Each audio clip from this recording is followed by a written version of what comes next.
My name is Nora. My daughter Emma, just 8 years old, is lying motionless in the intensive care unit at Memorial East Hospital in Denver. For more than 33 hours, I haven't left the room. No food, no sleep, just sitting there, holding her tiny, ice-cold fingers, eyes locked on the vital signs monitor, each pounding into my chest. The pale green light from the medical equipment cast a cruel fragility over Emma's face. The oxygen mask covered most of her small features, but I still saw the pallor in her skin and the slight flutter of her lashes every time the machine changed tones. Each time it did, it felt like something was crushing my heart. A nurse stepped in at 4 a.m., offering me a cup of coffee. I declined. I didn't dare look away from Emma, afraid that if I blinked, I'd miss her last moment. My phone vibrated. The screen lit up. Marla? My mother-in-law. My hand went cold as I answered the call. I thought she might ask, "What did the doctor say?" or "How's Emma?" Instead, her voice sliced through like a cold blade. "How long are you planning to cry about this?" I froze. On the other end, I heard my husband Travis in the background, and then a voice even more familiar. Harold, my father-in-law. He spoke slowly, enunciating each word like he wanted them etched in stone. "Let the girl go. This family doesn't need more baggage."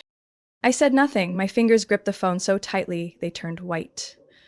I hung up, placed it face down on the chair beside me. My whole body was still, but my chest burned with every beat. I turned back to Emma. She was still breathing faintly through the machines. Her little chest rose and fell under the weight of something far heavier than lungs should carry. I leaned down, pulled from my jacket pocket her favorite hair clip, a cheap lemon skirt fabric bow she called her superhero charm. I clipped it gently in her hair, straightened it. "Mommy's here, baby." I'm still here. The room was silent except for the cold beeping of machines and the sterile light, but inside me something was cracking, not from grief, from rage. A quiet kind of fury, built up over years of swallowing words while living in that house. Their sneers, the backhanded comments, the times they treated me like a shadow behind Travis. They never saw me as family. Emma either. Tonight, the mask came off. No more pretending, no more civility. They'd made their choice, abandon Emma and treat me like an obstacle to be erased. I sat quietly, but the gears in my mind had begun to turn. They didn't know. I remembered every word they'd just said. I wouldn't scream. I didn't need to. I'd let them hear their own voices. When the time was right. The monitor shifted tone again. I gently squeezed Emma's hand and leaned in. "You're not alone. Even if they turn their backs, I'll still be here."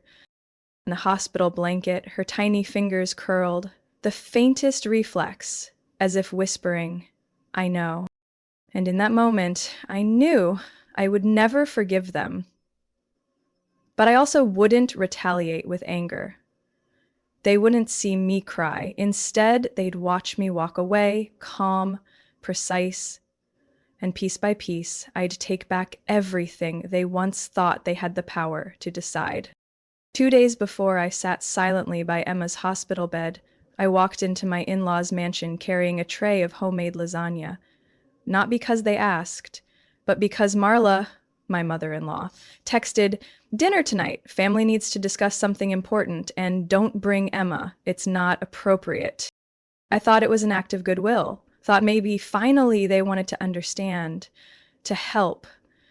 But I should have known. Anything too polite from them always had a hook buried underneath. The house, in the Boulder suburbs, looked just as suffocatingly perfect as the first time I saw it. White limestone walls, trimmed hedges in right angles, warm lights glowing through giant glass windows like a magazine cover.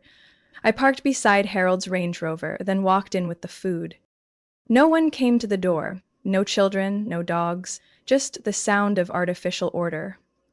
When I knocked a second time, Travis opened it. He didn't smile, didn't greet me, just stepped aside and said quietly, "Come in." The dining room was set up like a shareholders' meeting. Long table, white linens, Wedgwood china, and red wine already poured. There was no chair for Emma. No picture of her anywhere in the house, not even one from our wedding. Marla sat at the head of the table, hair pinned high, wearing a navy moon suit. She didn't look me in the eye, just glanced at the lasagna and nodded. Just set it on the stove, we already have a main course tonight. I placed the tray down, washed my hands, and returned to sit next to Travis. The smell of garlic butter shrimp rose from their plates. No one asked about Emma. Not a single word. After the appetizers, Marla folded her hands like a lawyer lining up bullet points. Nora, we need to talk about the hospital bills. Your daughter's prolonged condition is putting serious pressure on the family. I looked up. Pressure on who? On everyone, obviously. Travis has work. This family has expenses, and Emma's condition, while heartbreaking, can't go on forever. She pulled a cream-colored envelope from her purse. I opened it. It was a hospital billing statement from last week, with highlighted sections. Outstanding balance. Harold spoke, voice flat, like he was giving weather updates. We've covered nearly $18,000 this year. The rest, perhaps you could borrow from your family or find a temporary job? My hands went cold. My parents are gone, and I already work full-time while caring for Emma full-time. What about Travis? I asked, eyes locked forward. Can't he contribute something? Marla gave a short laugh, like I'd asked something ridiculous. Travis is the provider. He runs an entire company. And you never had any financial foundation? Who exactly were you before you married into this family? The question dangled in the air. But it wasn't a question. It was an erasure. A denial of every effort I'd made. Every moment I'd been present. I looked at Travis. He kept eating, eyes down, not once speaking up, not holding my hand, not saying a word about his daughter, as if she didn't exist, as if I was a stranger asking for a loan. I folded the statement, slid it back in the envelope, and said quietly, "Thank you for the meal." I stood up. No one stopped me. No one asked me to stay. Driving home, the headlights lit up reflective road signs like a strobe of insults. I didn't turn on the radio. I didn't cry, but both my hands clenched the steering wheel so tightly, tendons popped in my wrists. They thought I was no one, just a mother, with no backing, no worth. What they didn't know was that 3 years ago, I registered an LLC in New Mexico under my mother's maiden name. What they'd never guess was that my maternal aunt left me a sealed investment trust worth over $240,000, protected under a separate legal filing. The file name, Lark Pine Trust. I'd never touched it, but that night, when I got home, I opened the safe and pulled out the folder.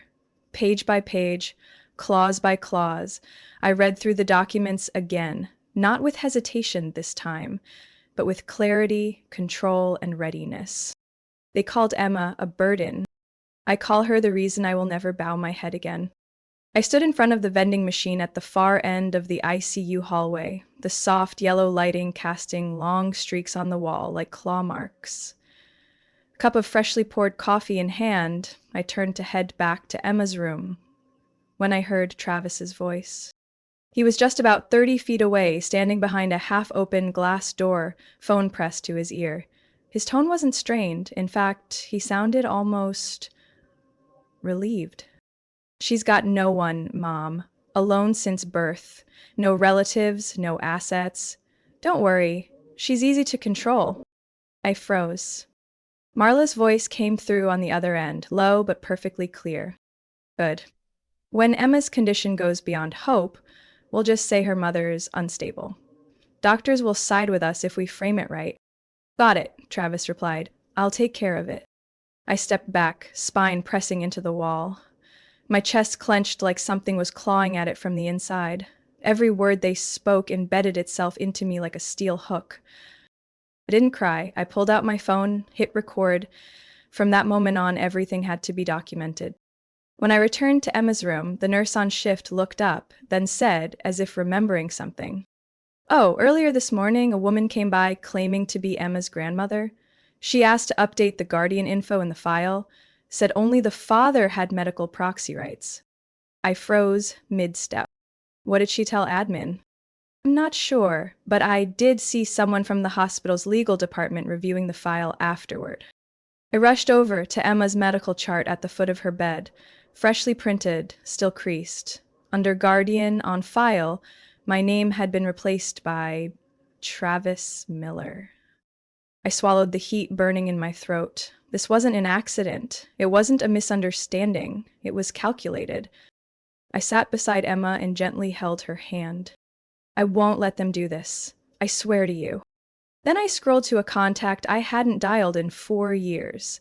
Melanie Reese, the attorney who helped me set up the Lark Pine Trust, the only person who knew the full extent of what I controlled financially. 2 rings. Reese here. Melanie, it's Nora. I need to activate the emergency plan. It's starting. She didn't ask questions, didn't need to. Send me the hospital info, doctors' names, nurse on shift, and all documents with signatures. I'll call you back in 30 minutes.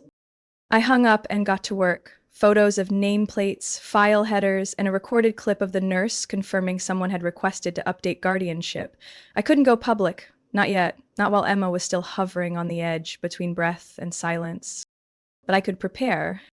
That night, Travis didn't come to the hospital. No messages either. I sat alone in the break room, fluorescent lights flickering above a cracked ceiling tile. I opened my laptop, logged into the anonymous account managing the Lark Pine Trust. Balance, $263,415. Untouched for nearly a decade. Now it would be our lifeline. I sent the initial documents to Melanie, then opened a scanned copy of the hospital intake forms I signed that first night. There was a small clause on emergency medical proxy. I still held authority. If I could prove Travis wasn't present at admission, and I had the photos from that night. Just Emma and me. At nearly 2 a.m., Melanie replied with a formal confirmation. Everything was valid. We had legal grounds to challenge any tampering with the file if it came to that. I leaned back against the wall, holding the thin hospital blanket Emma used to curl up in during cartoons. It still smelled faintly of her baby shampoo. Like peace. Like the breath I'd fight to protect with every ounce of strength I had left. 3 days after I overheard that phone call, a yellow envelope was slid under the ICU break room door. No return address, only 2 bold, uppercase words, court summons. I opened it barehanded, no trembling, no hesitation. The first page was a legal extract. Urgent motion to temporarily suspend guardianship of minor, Emma Miller, from Ms. Nora Miller, understanding severe emotional instability, impairing medical decision-making. I wasn't surprised. I simply nodded. Melanie, my attorney, had warned me this was coming. Travis's family never attacked head-on. They moved silently, sharpening every word, every line of legalese like a blade just beneath the skin. And the colder it read, the more weight it carried. I sat upright and called Melanie. They filed, just like we expected. I've already scheduled an emergency response. We meet the judge tomorrow morning, courtroom number 9. Say nothing publicly. Bring hard copies, originals of everything. And Nora, her voice lowered. This time, hold nothing back. The next morning, it drizzled. The city courthouse parking lot was as packed as ever, even on a Saturday. I wore a dark coat, hair tied back. No makeup, no heels. I didn't need to look perfect. I needed to look real. Like the woman who'd spent 12 consecutive nights beside her daughter's ICU bed, signed every medication release, spoon-fed every sip of broth, read every medical note. Melanie waited in the hallway, holding a thick black leather briefcase. She didn't say a word, just gave me a look that felt like a silent handshake. Across the corridor, Travis stepped off the elevator with his parents, all 3 dressed like they were heading to an investor conference. Charcoal gray suits, briefcases, polished leather shoes. We were called into the courtroom, no gallery, no observers, just the judge, court clerk, and both legal teams. The judge was an older black man with closely cropped salt and pepper hair. He opened the case folder and tapped the plaintiff's motion. From Travis's side, petition to revoke temporary guardianship on grounds of emotional instability. Who will present first? Travis's attorney, a woman in her 50s, stepped up. Her voice was flat, precise. Your Honor, Mr. Miller and his family are concerned that Mrs. Nora Miller's current emotional state is negatively impacting the health and treatment process of their daughter, Emma Miller. Mrs. Miller has shown signs of exhaustion, refusal to cooperate with hospital staff, and has disregarded medical advice on 3 separate occasions this past month. Melanie didn't object. She rose calmly once the other side finished and walked to the podium. Your Honor, I submit the following. A shift schedule from the hospital, a signed report from the head nurse verifying that Mrs. Nora Miller has been the only person consistently present in the ICU for the past 14 nights, a signed letter from the primary physician stating that all medical decisions were discussed and executed properly with no interference or resistance from the mother. She handed the documents to the clerk and continued. Additionally, this is a copy of the emergency medical proxy, effective from the night of Emma's admission, designating Mrs. Nora Miller as the primary medical guardian due to Mr. Travis Miller's absence during intake. And finally, she paused, resting her hand gently on a photo. A hallway security camera still, provided by the hospital, clearly showing that Mr. Miller did not enter the ICU treatment wing for 9 consecutive days. Silence fell over the courtroom. The judge nodded, flipping through each document carefully. His eyes lingered on Dr. Park's signature. Any further questions from the petitioner? He asked. Travis's lawyer hesitated. We request additional time to verify the validity of... No, the judge cut her off, his tone firm. This is an emergency motion. There is no additional time. We proceed based on the current facts. He tapped the gavel once, clean and decisive. Motion denied. Mrs. Nora Miller will remain the sole legal guardian of minor Emma Miller. Then he added, furthermore, I'm forwarding this motion to the Procedural Misconduct Review Board due to indications that the petition was filed with the intent to mislead the court and unlawfully strip legal rights from the respondent. I didn't look at Travis. I didn't need him to look at me. All I felt was my fingers brushing against the fabric ribbon necklace Emma had once made for me out of turquoise satin. I'd worn it every day since, a quiet signal that my daughter knew exactly who had stayed. When we stepped outside the courthouse, the rain had stopped. No one said a word.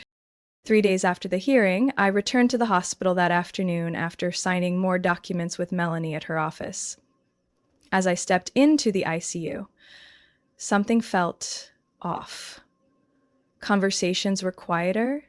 Nurses avoided my eyes. Emma's name had been removed from the door. Now it just read, Room 208A. I hurried to the glass door. Emma was still there, but her medical chart had been replaced with a fresh printout. My signature was no longer at the bottom. I was about to call a nurse when I stopped cold. From the partially closed door to the physician's lounge, I heard Travis's voice. She has a history of postpartum depression. I'm sure if a specialist evaluates her properly, something will come up. I held my breath. We don't need her to lose guardianship permanently, just temporarily. We just need to make the doctors doubt. That's enough for the court to reconsider. It was Marla, her voice calm and cutting. Then what? Travis asked. Once the file's forwarded to the medical review board, we can request a full evaluation. If the mother gets flagged as psychologically unstable, the system automatically pulls her out of decision-making authority. Silence. Then Marla continued, her tone sharp as steel. She thinks she's clever for winning a temporary ruling, but the real battleground is the hospital, where we control the doctors, the language, and the paperwork. My hand clenched around my phone in my coat pocket, recording on, every word crystal clear. I turned and walked briskly to the head nurse's station. Juliet was on duty. I said nothing, just signaled that I needed 2 witnesses. She followed me, along with a resident doctor named Drew. I pushed open the lounge door without knocking. Travis and Marla were inside, speaking with an older doctor I didn't recognize. Probably someone they'd brought in. Travis turned at the sound of the door, attempting a sheepish smile. I pulled out my phone, pressed play. Their voices filled the room. The tactics. The manipulation, the calculated strategy to frame me as mentally unfit so they could take my daughter. No one interrupted, no one denied it. When the recording ended, Julia looked straight at the older doctor, her tone sharp. "Who authorized the guardianship update?" He stammered. I was told the request came from family. I wasn't aware there was an active court order. "Lock the file now," Julia ordered. "Restrict all modifications immediately, and forward this recording to legal compliance." I turned to Travis. He couldn't even stand up straight anymore. The smug confidence he once used to look through me, gone, his face pale. I said one sentence. "You thought I stayed quiet because I was weak. But really, I was just waiting for the right moment." Then I walked to Emma's bedside. She was still asleep. I sat down gently and held her tiny hand. Her fingers twitched. Then her eyes, cloudy and unfocused, slowly fluttered open. "Mommy, are you really here?" I nodded, voice catching. "Dear baby, I never left." Her lips moved, barely a whisper. They said, "You cry a lot." They said, "You're scared." I rested my forehead against hers, whispering, "I was scared, but not anymore. Because I promised, oh, I won't let anyone take you away." A tear slid down Emma's cheek, and I knew, even in her haze, she had heard everything.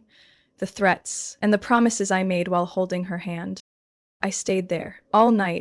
In the hallway, Julia was compiling the full file, requesting an internal investigation into unauthorized interference. Melanie texted, "Send the recording. We're going back to court tomorrow. This time it's not just about regaining rights, it's about making them pay."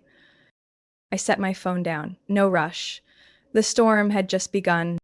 The court notice arrived on a gray morning, just as I was finishing washing Emma's hands with warm water. The letter was printed on heavy stock paper, the raised blue seal of Jefferson County stamped at the top. Emergency hearing notification. Petition to reverse guardianship. I wasn't surprised, neither was Melanie. "They can't win on legal grounds, so they're going for attrition," she said when we met at a cafe near the hospital. "They want to wear you down until you quit." I shook my head. "They're too late. I'm not quitting, not ever." The hearing was set for the following Wednesday in courtroom 12. This time, Travis showed up alone. No Marla, no Harold. But his face still wore that calm, measured expression that once convinced me he was the rational one. Their attorney, a new face, younger, in a light-colored suit, stood to speak. "Your Honor, my client requests a reconsideration of guardianship on the basis that Mrs. Nora Miller has deliberately recorded and interfered with the mental and private affairs of other family members, creating an unstable environment for Emma Miller's medical treatment." I nearly laughed. "You mean the recording of their plan to fabricate a mental health diagnosis to strip me of my daughter?" Melanie raised her hand to respond. "Your Honor, we'd like to submit additional evidence. The aforementioned recording has already been deemed legally admissible, as it documents a clear conspiracy to falsify medical records for the purpose of manipulating guardianship. Furthermore, we have a signed affidavit from the hospital's head nurse, along with an internal report, confirming unauthorized interference by Mrs. Miller's former husband and mother-in-law." She held up a small U.S. original file, 10 minutes and 13 seconds long. Audio is clear. The content includes elements of ethical misconduct and potentially criminal behavior. The judge, a Latina woman in her 50s, nodded and signaled for the audio to be played. The courtroom fell silent as Travis's voice echoed through the speakers. "She had postpartum depression. With the right specialist, something unstable will show up. Then Marla. We just need to plant doubt. The system will exclude her automatically." When the recording ended, Travis's attorney collapsed into his chair. He had no defense. The judge flipped through the file, her expression tightening. "This court finds evidence of legal system abuse for the wrongful termination of parental rights. This is no longer a civil custody matter. I am referring the entire case to the district attorney's office for investigation into manipulation, violation of personal rights, and possible emotional abuse of a vulnerable party during a medical emergency." Travis's face turned ghost white. Melanie continued. We also respectfully request a temporary restraining order against Mr. Travis Miller and Mrs. Marla Miller, a minimum of 300 feet from Emma Miller's residence, school, and place of medical care. Request granted, the judge said, tapping her gavel. I stood, not saying a word to Travis, but as I passed him, I paused for just 1 second, locking eyes with him. You didn't just try to take my daughter, you tried to erase me from her life, and that stain will never come off. After court, I returned to the hospital. Julia, the head nurse, met me at Emma's door. I heard, she said softly. We've already locked Emma's records from any access on their side. You're now the sole authorized viewer and signatory. I nodded and stepped into the room. Emma was asleep, cheeks slightly flushed. I sat by her bed, picked up her tiny music player, and turned on her favorite lullaby, Somewhere Over the Rainbow. I whispered, Everything's gonna be okay now, sweetheart. I'm here. And this time, I didn't just promise. I protected what mattered most. The soft bedside lamp glowed amber. A quiet beep came from the heart monitor. But I wasn't afraid of that sound anymore. I knew that at the end of this long and exhausting journey, I would still be here, holding my daughter's hand, and no one could force me to leave again. 2 months after the court referred our case for criminal investigation, I signed the lease on a 2-bedroom apartment in South Aurora. 3rd floor. No elevator, but it was quiet and full of light. The living room window looked out over a row of maple trees turning deep orange, and Emma's bedroom faced a small park with swings and a bike path. I placed our old rocking chair beside her bed and hung a single photo on the wall. Emma, beaming, arms wrapped around my neck at age 4. That same photo Marla once took down without a word when I'd hung it in the old house. Now it was the center of everything. Emma was discharged after 47 days of treatment. She still needed daily meds and follow-up appointments, but the color had returned to her cheeks. Her hair, once thinned by IV treatments, had grown back fuller. I still remember Dr. Park's words. She has the resilience of steel, but the only reason she fought this hard is because she knew her mother was waiting beside her. Each night, I tucked her in, turned on the small amber reading lamp, and read a chapter of Charlotte's Web, her favorite. She had heard it dozens of times, but still smiled when I gave Charlotte a calm voice and made Wilbur sound a little silly. Keep reading, Mommy, Emma would whisper, her eyelids heavy. I like the part where the spider writes words in her web, and I'd keep reading until my voice softened into her steady breath. A week after we moved in, my bank account received the first compensation payout from the case against Travis's family for unauthorized medical interference. Part came from a private settlement. The rest Melanie helped me win as damages for emotional distress and legal costs. That money didn't change my life the way people think it does. It didn't buy a mansion or a luxury car, but it bought freedom. And that alone was enough for me to know I wouldn't keep it just for myself. I used the Larkpine Trust, along with the compensation, to start a nonprofit called Still Standing, a support network for single mothers of critically ill children. The idea was born from something I once read in a hospital waiting room. 75% of single moms leave full-time work to care for sick children, and 40% fall into extreme poverty. I knew the fear of losing a job when faced with the choice between a paycheck and a doctor's visit. I knew what it was like to walk into the ICU at 2 a.m. with nothing but a folder and a trembling heart, and no one to ask, "Are you okay?" Still Standing didn't promise to fix everything, but we delivered breakfast vouchers to hospitals. We hired legal advisors who offered 2 free consultations per month. We hosted Wednesday night support circles, where every mother had the right to cry, be angry, speak, or just sit in silence without being told to be strong. In the first week, we had 3 members, one named Lisa, her daughter battling leukemia. One named Brenna, only 24, a newborn at home and a boyfriend who'd vanished. I didn't ask why. I just placed a pot of mint tea on the table and said, I'm here, not to fix everything, but so none of us has to fall alone. One Saturday morning, I took Emma to the park near our new home. She wore a sky blue coat and a beige knit hat with a pom-pom, clutching a small tin of cookies we'd baked together. My mommy, are you not working today? Nope. Today is just for cookies and sunshine with Emma. She nodded, thoughtful, then asked, did you ever cry alone before? I paused, then nodded. Yes, but I never let you see it because I wanted you to believe someone would never leave your side. Emma turned toward the swirling leaves caught in the breeze. After a while, she whispered, I know that. No matter what they said, I never doubted you. I held her hand, and for the first time in months, her little fingers weren't cold. And for the first time after such a long battle, I understood. I hadn't just reclaimed my right to be a mother. I had reclaimed myself, and I was still standing in a way no verdict could ever define. I keep a small chestnut-colored wooden box on the bottom shelf of our bookcase, right next to the fairy tale books Emma knows by heart. On its lid, I taped a note written in thick black marker, open only when you forget how far you've come. Inside, there are no court papers, no legal documents, no judge's rulings, just a few fragments that once seemed insignificant.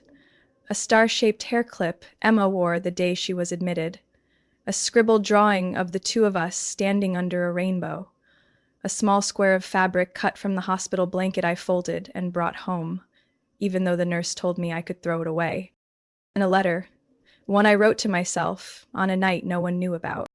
Nora, no one saw you curled up in that hospital chair, hands trembling from cold, heart trembling from fear. No one heard you stifle your cries so your daughter wouldn't feel them. No one came when you realized the people you once trusted most had set you up to lose the right to be her mother. But you stayed. They said you were too sensitive, too dramatic, too fragile, but you stayed. And because you stayed, she lived. She believed. She still called you Mom.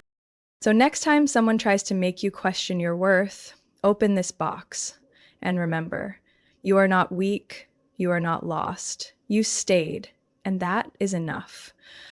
From the one person who knows you never gave up. Yourself. I don't need apologies from Travis. I don't wait for remorse from Marla or anyone in a family that treated motherhood as an obstacle to be removed. I don't need a court to say I won, because I didn't win every hearing, but I kept the only thing I could never afford to lose, Emma's trust.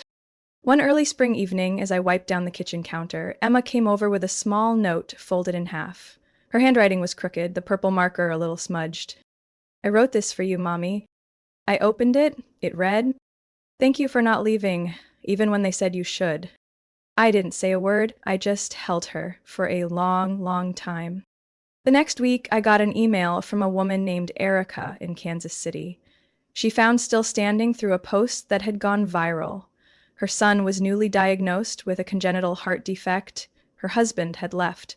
Both sides of her family had gone quiet. She wrote, I'm about to break, but reading your story made me think, maybe, just maybe, I won't. I replied with only one sentence. You don't have to get through it alone. I'm here. And I realized the validation I once searched for, the acknowledgement, the recognition, didn't come from the courts or settlement checks. It came from the quiet ones, the ones fighting their own invisible wars.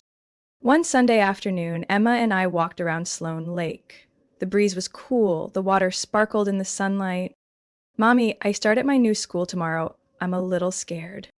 I used to be scared too, you know? But then you weren't? No, I still was. I just chose not to let fear stop me from walking forward. Emma smiled and squeezed my hand. Then she pointed toward the lake. Look, Mommy, our shadows, on the water. I followed her gaze. Two faint silhouettes, but always side by side, no matter how the water rippled. I smiled too, because deep down I know this truth. I didn't scream. I didn't crumble. I didn't strike back with bitterness. I just stood, steady, quiet, long enough. until the truth spoke for itself. And in all the things I once doubted, feared, and endured, there is one thing I now know with absolute certainty. I stayed, and that is enough. Nora's story is a powerful reminder that not everyone born a mother knows how to protect, and not every wife is treated as family. In a world where silence is often mistaken for weakness, Nora proved that sometimes the greatest strength is simply not leaving. No applause needed, no apology required, just the gaze of a child that says, "Mom stayed." And that, in any era, is the truest kind of victory. What do you think about Nora's journey? What would you do in her place?